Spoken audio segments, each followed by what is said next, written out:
Education ಇಲ್ಲದೆ ಇದ್ರೆ ಏನಾಗ್ತಿತ್ತು, ಮನುಷ್ಯ ಏನಾಗ್ತಾ ಇದ್ದ ಮನುಷ್ಯ. ಈ ಫಾರ್ ಎಕ್ಸಾಂಪಲ್ ಸುನೀತಾ ವಿಲಿಯಮ್ಸ್ ವಾಪಸ್ ಬಂದ್ರಲ್ಲ, ಸುನೀತಾ ವಿಲಿಯಮ್ಸ್ ವಾಪಸ್ ಬಂದ್ರ? ಯಾವಾಗ ಬಂದ್ರು? ಎಷ್ಟು ವರ್ಷ ಇದ್ರು ಅವರಲ್ಲಿ? ಎಷ್ಟು ವರ್ಷ? 9 months ಇದ್ರು. ಅಲ್ಲಿ ಎಲ್ಲಿ ಆಕಾಶದಲ್ಲಿ ಕೆಳಗೆ ಬರಕ್ಕಿಲ್ಲ, ಏನ್ ಪರಿಸ್ಥಿತಿನಲ್ಲಿದ್ರು ಕಲ್ಪನೆ ಮಾಡ್ಕೊಳ್ಳಿ. But with very confident, with very conviction, ನಾನು ಇಲ್ಲಿ ಬಂದಿದ್ದೀನಿ ಅಂತಂದ್ರೆ ಸುಮ್ಮನೆ ಬಂದಿಲ್ಲ, ಒಂದು ಉದ್ದೇಶ ಇಟ್ಕೊಂಡು ಅಲ್ಲಿಗೆ ಹೋಗಿದ್ರು.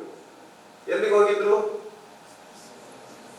ಇಲ್ಲಿ ಮನುಷ್ಯ ಬದುಕೋದಕ್ಕೆ ಅವಕಾಶ ಇದೆಯಾ, ಆ ರಿಸರ್ಚ್ ಅನ್ನ ಅಲ್ಲಿಗೆ ಮಾಡಕ್ ಹೋಗಿದ್ರು. ಇಲ್ಲಿ ಮನುಷ್ಯರು ಬಂದ್ರೆ ಇಲ್ಲಿ ಎಲ್ಲಿ ಇರ್ಬೋದು, ಹೇಗೆ ಇಲ್ಲಿ ಮನುಷ್ಯನನ್ನ ಬದುಕೋ ತರ ಮಾಡಬಹುದು ಅನ್ನುವಂತ ಒಂದು ರಿಸರ್ಚ್ ಮಾಡೋದಕ್ಕೆ ಹೋದ್ರು. ಅನೇಕ ಜನ, ಬಹಳಷ್ಟು ಜನ ಬರ್ತಾರೆ, ಹೋಗ್ತಾರೆ, ಹುಟ್ಟುತ್ತಾರೆ, ಸಾಯ್ತಾರೆ, ಎಲ್ಲ ಇದ್ದಾರೆ. ಆದ್ರೆ ಬಹಳಷ್ಟು ಜನ ದೇಶದ ಜೊತೆನಲ್ಲಿ ಬದುಕಿದ್ದಾರೆ. ಉದಾಹರಣೆ ಮಹಾತ್ಮ ಗಾಂಧೀಜಿ ಗತಿಸಿ ಸುಮಾರು ವರ್ಷಗಳಾಯ್ತು. ಅಂಬೇಡ್ಕರ್ ಗತಿಸಿ ಸುಮಾರು ವರ್ಷ ಆಯ್ತು. ಸರ್ ಎಂ ವಿಶ್ವೇಶ್ವರಯ್ಯ ಗತಿಸಿ ಸುಮಾರು ವರ್ಷ ಆಯ್ತು. ನಾಲ್ವಡಿ ಕೃಷ್ಣರಾಜ ಒಡೆಯರ್ ಗತಿಸಿ ಸುಮಾರು ವರ್ಷ ಆಯ್ತು. ಆದ್ರೆ ಅವರು ಈ ದೇಶದ ಜೊತೆನಲ್ಲಿ ಇದ್ದಾರೆ, ಅವ್ರ ಹೆಸರು ಇದೆ, ಅವ್ರನ್ನ ನಾವು ಅಭ್ಯಾಸ ಮಾಡ್ತಾ ಇದ್ದೀವಿ. ಅದಕ್ಕೆ ನಿಮ್ಮ ಇಚ್ಛಾನುಸಾರ, ನಿಮ್ಮ ಬುದ್ಧಿ ಅನುಸಾರ ಯಾರ್ಯಾರ ಪರ್ಸನಾಲಿಟೀಸ್ ನಿಮಗೆ ಹೆಚ್ಚೆಚ್ಚು ಅಟ್ರಾಕ್ಟಿವ್ ಆಗಿದೆಯೋ ಆ ಫೋಟೋ ಕಣ್ಣೆದುರುಗಡೆ ಸಿಕ್ಕರು ಸಾಕು, ತಕ್ಷಣ ನೀವೇನ್ ಮಾಡ್ತೀರಿ, ಒಂದು ಕ್ಷಣ ನಿಲ್ತೀರ. ಒಂದು ಕ್ಷಣ ನಿಲ್ತೀವಿ. ಟಿವಿ ಮುಂದೆ ಕುತ್ಕೊಂಡಂತ ಸಂದರ್ಭದಲ್ಲಿ ನಿಮಗೆ ಯಾವ್ದೋ ಲೈಕ್ ಆಗಿರುವಂತ ಒಬ್ಬ ನಾಯಕ ಬಂದ್ರ ಅಂತ ಹೇಳಿದ್ರೆ ಒಂದು ಕ್ಷಣ ನಿಲ್ತೀರ, ಮುಂದೆ ಹೋಗಲ್ಲ, ನೋಡ್ತೀರ. ಇಷ್ಟ ಇಲ್ಲ ಅಂತ ಹೇಳಿದ್ರೆ ಓಡಿಸ್ತೀರ. ಹಂಗೆ ನಿಮಗೆ ಅನೇಕ ಜನರಿಗೆ ಇಷ್ಟ ಆಗ್ತಕ್ಕಂಥ ವ್ಯಕ್ತಿಗಳ ಬಗ್ಗೆ ನೀವು ಪುಟಗಳನ್ನ ತಿರುಗಿಸಿ ನೋಡ್ತೀರ, ಕೆಲವೊಂದ ನೋಡಲ್ಲ. ಆದ್ರಿಂದ ನಾನ್ ತಮ್ಮಲ್ಲಿ ವಿನಂತಿ ಮಾಡ್ಕೊಳ್ಳೋದೇನು ಅಂತ ಹೇಳಿದ್ರೆ, ನಾವ್ ಹೆಂಗಿರ್ತೀವಿ ಹಂಗ ದೇಶ ಇರೋದು. ನಾವ್ ಹೆಂಗಿರ್ತೀವಿ ಹಂಗ ದೇಶ ಇರೋದು. ನಾವ್ ಕೆಟ್ಟೋದ್ರೆ ದೇಶ ಕೆಟ್ಟೋದು, ನಾವ್ ಒಳ್ಳೆಯವರಾದ್ರೆ ದೇಶ ಒಳ್ಳೆಯದಾಗ. ಇದನ್ನ ಸ್ವಾಮಿ ವಿವೇಕಾನಂದರು ಹೇಳಿದ್ರು. ಅದಕ್ಕೆ ಅವ್ರು ಏನ್ ಹೇಳಿದ್ರು, ಭಾರತ ಇದೊಂದ್ ರೀತಿ ಎಂತ ದೇಶ ಆಗ್ಬಿಟ್ಟಿದೆ ಅಂತ ಹೇಳಿದ್ರೆ, ಒಂದ್ ರೀತಿ ಗುಲಾಮರನ್ನ ತಯಾರು ಮಾಡತಕ್ಕಂತ ಶಿಕ್ಷಣ ನಮಗೆ ಸಿಕ್ಬಿಟ್ಟಿದೆ. ವಿದೇಶಿ ಮಾಡೆಲ್, ಬ್ರಿಟಿಷರು ಬಂದಿದ್ರಲ್ಲ ಅವಾಗ, ಅವ್ರಿಗೆ ಬೇಕಾಗಿರೋ ಎಜುಕೇಶನ್ ನಮಗೆ ಕೊಟ್ಟು ಹೋಗಿದ್ದಾರೆ, ಅದನ್ನೇ ಅನುಸರಿಸ್ತಾ ಇದೆ. ಈಗ ಚೇಂಜ್ ಆಗ್ತಾ ಇದೆ. ಇದಕ್ಕೆ ಅನೇಕ ಜನ ವಿದೇಶಕ್ಕೆ ಹೋಗಿ ಬಂದಿದ್ದಾರೆ, ಅನೇಕ ಜನರಿಗೆ ಅವೇರ್ನೆಸ್ ಬಂದಿದೆ. ಪರಿಣಾಮವಾಗಿ ಇವತ್ತು ಎಜುಕೇಶನ್ ನಲ್ಲೂ ಕೂಡ ಚೇಂಜ್ ಆಗ್ತಾ ಇದೆ. ಆದ್ರಿಂದ ಬಂಧುಗಳೇ, ನಾವು ನೀವು ಎಲ್ಲರೂ ಕೂಡ ಈ ಸಮಾಜಕ್ಕೆ ಏನಾದ್ರೂ ಒಂದು ಸ್ವಲ್ಪ ಕೊಟ್ಟೋಗೋದಕ್ಕೋಸ್ಕರ ನಾವೇನಾದ್ರೂ ಕೆಲಸ ಮಾಡಬೇಕು. ಇಲ್ಲ ಅಂತ ಹೇಳಿದ್ರೆ ನಮಗೂ ಪ್ರಾಣಿಗಳಿಗೂ ಏನು ವ್ಯತ್ಯಾಸ ಇರೋಲ್ಲ. ಇಲ್ಲಿದ್ದಾರಲ್ಲ ಅನೇಕರು, ನೀವು ಹೆಲ್ಪ್ ಮಾಡ್ತೀರಾ ಬೇರೆಯವ್ರಿಗೆ, ನಿಮ್ ಫ್ರೆಂಡ್ಸ್ಗೆ, ನಿಮ್ ಪೇರೆಂಟ್ಸ್ಗೆ. ಇಲ್ಲ ಪ್ರಾಣಿಗಳೇ ಹೆಲ್ಪ್ ಮಾಡ್ತಾವಂತೆ, ಹೆಲ್ಪ್ ಮಾಡಲ್ಲ. ಆ ಸೆನ್ಸ್ ಇದೆ, ಸೆನ್ಸಿಟಿವಿಟಿ ಇದೆ, ಸೆನ್ಸಿಟಿವಿಟಿ ವಿತ್ ಯುನೈಟೆಡ್ ಕಾಮ್, ಸ್ಪಂದನೆ ಇದೆ.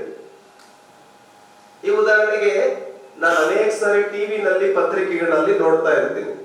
ಆ ಮನೆ ಯಜಮಾನ ಒಂದು ನಾಯಿಯನ್ನ ಸಾಕಿರ್ತಾರೆ. ಆ ಯಜಮಾನ ತೀರ್ಕೊಂಡು ಹೋಗ್ತಾರೆ. ಅವತ್ತು ಆ ನಾಯಿ ಊಟ ಮಾಡೋದಿಲ್ಲ. ಅನೇಕ ನೋಡಿದಿರ, ಯಾರ್ಯಾರು ನೋಡಿದಿರ? ಆ ನಾಯಿ ಊಟ ಮಾಡದಿರೋದನ್ನ ಯಾರು ನೋಡಿದಿರ? ಟಿವಿನಲ್ಲಿ ನೋಡಿದೀವಿ. ಅದಕ್ಕೆ ಕಣ್ಣೀರು ಬರುತ್ತಾ ಬರಲ್ವೋ, ಆದ್ರೆ ಅದು ಸಪ್ಪೆ ಮೋರೆ ಹಾಕೊಂಡಿರುತ್ತೆ, ಸಪ್ಪೆ ಆಗಿರುತ್ತೆ. ನಾನು ಯಜಮಾನರು ನನಗೆ ಮುಟ್ತಾ ಇಲ್ಲ, ಟಚ್ ಮಾಡ್ತಾ ಇಲ್ಲ, ನೇವರಿಸ್ತಾ ಇಲ್ಲ, ಅದಕ್ಕಿಲ್ಲ ನಮ್ಮ ಯಜಮಾನರು ನಾನು ಕಳ್ಕೊಂಡೆ ಅಂತ ದುಃಖದಲ್ಲಿರುತ್ತೆ. ಆ ರೀತಿ ಸ್ಪಂದನಶೀಲ ಸಮಾಜ ಸಮಾಜವನ್ನ ನಿರ್ಮಾಣ ಮಾಡಬೇಕಾಗಿದೆ. ಈ ದೇಶಕ್ಕೆ ಏನ್ ಕೊರತೆ ಇದೆ ಅದನ್ನು ಫುಲ್ಫಿಲ್ ಮಾಡತಕ್ಕಂಥ ಸಮಾಜವನ್ನ ನಿರ್ಮಾಣ ಮಾಡಬೇಕಾಗಿದೆ. ಏನ್ ಕೊರತೆ ಇದೆ, ಆದ್ರಿಂದ ಏನ್ ಕೊರತೆ ಇದೆ ಅನ್ನುವಂಥದ್ದನ್ನ ಕ್ರಿಯೇಟ್ ಮಾಡೋದಿದೆಯಲ್ಲ, ಇದು ಎಜುಕೇಶನ್.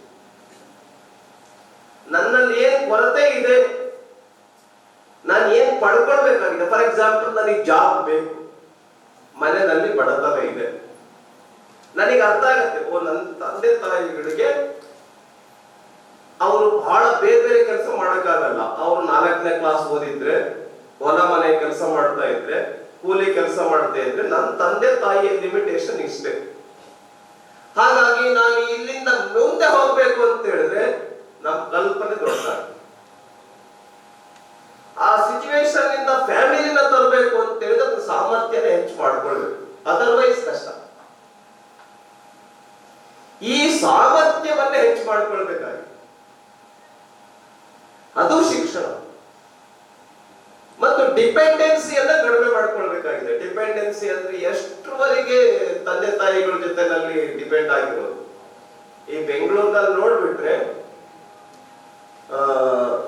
ಅನೇಕ ಜನ ಶ್ರೀಮಂತ ಪೇರೆಂಟ್ಸ್ ಇರ್ತಾರಲ್ಲ, ಮಗನಿಗೆ ಆಲ್ರೆಡಿ ಮನೆ ಕಟ್ಕೊಟ್ಬಿಟ್ಟಿರ್ತಾರೆ. ಮಗಳಿಗೆ ಆಲ್ರೆಡಿ ಮದುವೆ ಆಗಿದ್ರು ಕೂಡ ನಿನಗೊಂದು ಮನೆ ಇರು, ಅಪಾರ್ಟ್ಮೆಂಟ್ ಇತ್ತು, ನಿನಗೆ ಬಾಡಿಗೆ ಬರೋ ತರ ಮಾಡ್ಕೊಟ್ಟಿರ್ತಾರೆ. ನಾನು ಇದು ವಿರೋಧ ಮಾಡಲ್ಲ, ಬಟ್ ಒಂದು ಕ್ವಶನ್,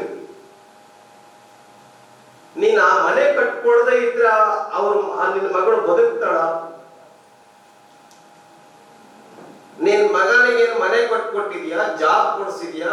ಅದಿಲ್ಲ ಅಂತ ಹೇಳಿದ್ರೆ ನಿನ್ ಮಗ ಬದುಕ್ತಾನ ಅಥವಾ ಹಗ್ಗ ಹುಡುಕ್ತಾನ ಅಂದ್ರೆ ಸುಯಿಸೈಡ್ಗೆ ಅನೇಕ ಜನ ಸಿನಿಮಾ ತಾರೆಯನ್ನ ನಾವು ನೋಡ್ತೀವಿ, ರೋಲ್ ಮಾಡೆಲ್ ಆಗಿ ಇಟ್ಕೊಂಡ್ಬಿಟ್ಟಿರ್ತೀವಿ ಅನೇಕರನ್ನ. ಅವರ ನಿಜಕ್ಕೂ ರೋಲ್ ಮಾಡೆಲ್ಲ. ಎಷ್ಟೇ ಕಷ್ಟ ಬಂದರೂ ಕೂಡ ಕೊನೆಯವರೆಗೂ ಬದುಕುವಂತವ್ರು ರೋಲ್ ಮಾಡೆಲ್. ಉದಾಹರಣೆಗೆ ಒಂದು ಎಕ್ಸಾಂಪಲ್ ಹೇಳ್ಬಿಟ್ಟು ಮುಗಿಸ್ತೇನೆ. ನಮ್ಮ ನಾಲ್ವಡಿ ಕೃಷ್ಣರಾಜ ಒಡೆಯರ್ ಹೆಸರು ಕೇಳಿದಿರಲ್ಲ? ನಮ್ಮ ಈಗ ಯದುರಾಜ ಶ್ರೀಕೃಷ್ಣ ದತ್ತ ಒಡೆಯರ್ ಅವರಿದ್ದಾರಲ್ಲ, ಅವರ ಮುತ್ತಾತ. ಯಾಕೆ ನಾಲ್ವಡಿ ಕೃಷ್ಣರಾಜ ಒಡೆಯರ್ ಹೆಸರಿದೆ, ಯಾಕೆ ನಮ್ಮ ತಾತನ ಹೆಸರಿಲ್ಲ? ಯಾಕೆ ಅಂಬೇಡ್ಕರ್ ಹೆಸರಿದೆ, ಯಾಕೆ ನಮ್ಮ ಮುತ್ತಾತನ ಹೆಸರಿಲ್ಲ? ನಮ್ಮ ಮುತ್ತಾತನ ಕೊಡುಗೆ ಅಷ್ಟೇ. ನಮ್ಮ ಮುತ್ತಾತನ ಹೆಸರು ಈಗ 10 ಜನರೇಷನ್ ಹಿಂದೆ ಅವ್ರ ಹೆಸರು ಗೊತ್ತಾ ನನಗೆ? ಗೊತ್ತಾ? ಇಲ್ಲ. ಯಾಕೆ? ಅವ್ರ ಕೊಡುಗೆ ಅಷ್ಟೇ. ಯಾಕೆ ಅಂಬೇಡ್ಕರ್ ಹೆಸರೇ ಗೊತ್ತು ನನಗೆ? ಅವ್ರ ಕೊಡುಗೆ ಅಷ್ಟಿದೆ. ಯಾಕೆ ನಾಲ್ವಡಿ ಕೃಷ್ಣರಾಜ ಒಡೆಯರು ಮೈಸೂರಿನವರು, ಆದ್ರೆ ಜಗತ್ತಲ್ಲಿ ಅವ್ರ ಹೆಸರಿದೆ ಯಾಕೆ ಅಂತ ಹೇಳಿದ್ರೆ, ಈಗ 100 ವರ್ಷದ ಹಿಂದೆನೆ ಯಾರಿಗೆ ಶಿಕ್ಷಣವನ್ನ ಪಡೆಯಕ್ಕಾಗ್ತಿರ್ಲಿಲ್ಲ, ಶಿಕ್ಷಣವನ್ನ ಪಡೆಯೋದಕ್ಕೆ ಬಹಳ ಕಷ್ಟ ಇತ್ತು, ಅವರಿಗೆ ರಿಸರ್ವೇಶನ್ ಅನ್ನ ಕೊಟ್ಟಂತ ಮಹಾನ್ ವ್ಯಕ್ತಿ ಯಾರಪ್ಪ ಅಂತ ಹೇಳಿದ್ರೆ ನಾಲ್ವಡಿ ಕೃಷ್ಣರಾಜ ಒಡೆಯರ್. ಮೈಸೂರು ಯೂನಿವರ್ಸಿಟಿಯನ್ನ ಸ್ಥಾಪನೆ ಮಾಡಿದ್ರು. ಆಮೇಲೆ ಮಾರಿಕಣಿವೆ ಅಂತಿದೆ ಇಲ್ಲಿ ಚಿತ್ರದುರ್ಗದಲ್ಲಿ, ಮಾರಿಕಣಿವೆ, ಅಲ್ಲಿ ಒಂದು ಡ್ಯಾಮ್ ಅನ್ನ ಕಟ್ಟಿದ್ದಾರೆ. ಯಾರು ಕಟ್ಟಿದ್ದು? ನಾಲ್ವಡಿ ಕೃಷ್ಣರಾಜ ಒಡೆಯರ್. ಅವರಿಗೆ ಮನೆಯಲ್ಲಿ ಬಂಗಾರ ಇತ್ತು. ಈ ಡ್ಯಾಮ್ ಕಟ್ಟೋ ಸಮಯದಲ್ಲಿ ದುಡ್ಡೆಲ್ಲ ಖಾಲಿ ಆಗತ್ತೆ, KRS ಕಟ್ಟೋ ಸಮಯದಲ್ಲಿ ದುಡ್ಡೆಲ್ಲ ಖಾಲಿ ಆಗತ್ತೆ. ಏನ್ ಮಾಡ್ತಾರೆ? ತನ್ನ ಹೆಂಡತಿಯ ಎಲ್ಲಾ ಬಂಗಾರವನ್ನು ಏನ್ ಮಾಡ್ತಾರೆ? ಒತ್ತೆ ಇಡ್ತಾರೆ. ಸಂಪೂರ್ಣವಾಗಿ ಆ ಬಂಗಾರವನ್ನು ಒತ್ತೆ ಇಟ್ಬಿಟ್ಟು ಡ್ಯಾಮ್ ಕಟ್ಟಿಸ್ತಾರೆ. ಇದಕ್ಕೆ ಚಪ್ಪಾಳೆ ಹೊಡಿಬೇಕಾ ಹೊಡಿಬಾರ್ದ? ಹೊಡಿಬೇಕಲ್ಲ.